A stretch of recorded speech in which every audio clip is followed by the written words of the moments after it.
You see, in being in the world, in the uncertainty of it, we have experienced being quite negative. We've noticed the things that we find worrying and dangerous, and we've attended to them. And our habit is to attend to them. And the habit has built an expectation of the problems of living. And life has so easily become a continual expectation, a succession of problems to be dealt with.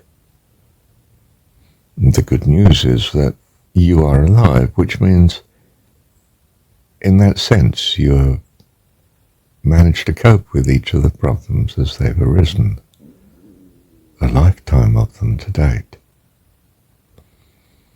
And if you realize that, of course, you become extremely thankful, because how amazing. Who would have thought that the heart would just keep beating all this time from birth, that there would always be enough air, always be enough food in a continuous stream, basically, that has preserved you to this moment in time. This is an extraordinary gift, not of your own making, but simply of your finding.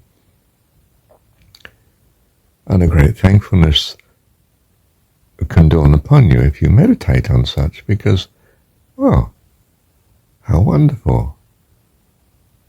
If you existed, God, I'd so want to thank you. I do want to thank you with all my heart. I wish you existed. I don't know that you do or don't exist, but I do know I want you to. Wow. I'm a child of God.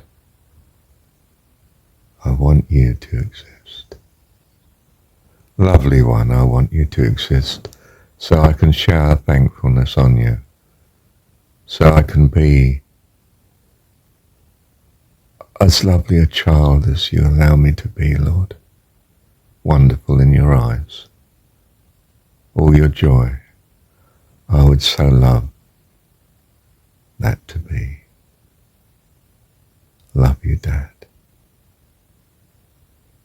And then it dawns on you that what you want is who you are, the child that wants to love you. Oh my goodness, your heart just melts. They show in 1,000 little ways that they want to be with you, that you are their joy. They don't want a moment without you. They cry when you go out the room. They want your embrace. Ah, it calls out your heart.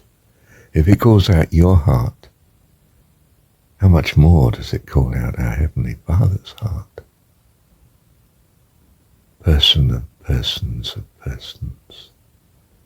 Our wonderful, wonderful Dad. Love you, Dad. I loved Mum as a child. Just did. She didn't have to play with me. I just had to be with her in all that she did. She couldn't play with me continuously anyway. I knew that. They're grown up, they got work to do, things to do. But they allow me to do it with them, even though I slow them down.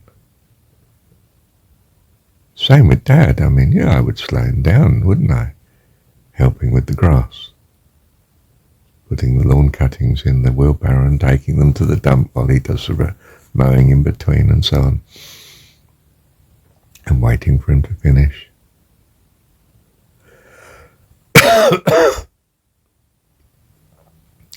Do you see, you learn in childhood, from the very beginning, how to love your Heavenly Father. It's there. So when you're overtaken at some point in your life by gratitude and thankfulness,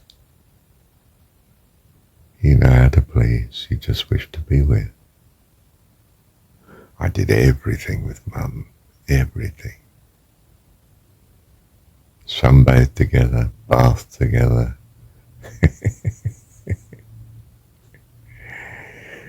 When she had a migraine, I'd lay beside her, comforting her.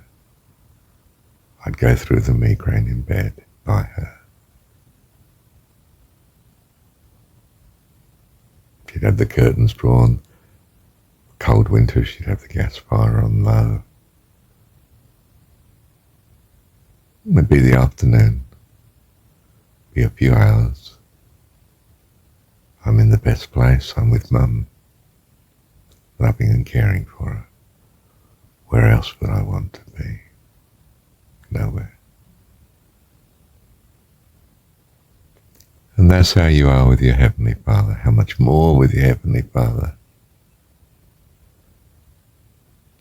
And we're not worried about selfishness. Of course I was being selfish in being with Mum.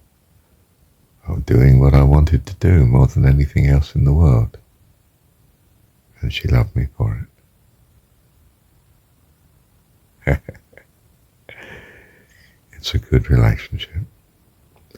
How much more then with your Heavenly Dad? Thank you, Dad, for all your love. We are the love of you, Dad.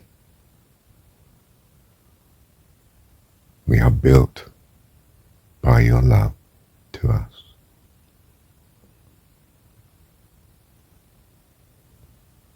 We live and be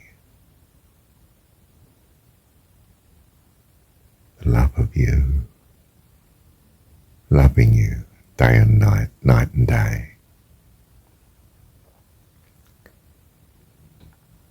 Thank you, Dad, for all your love.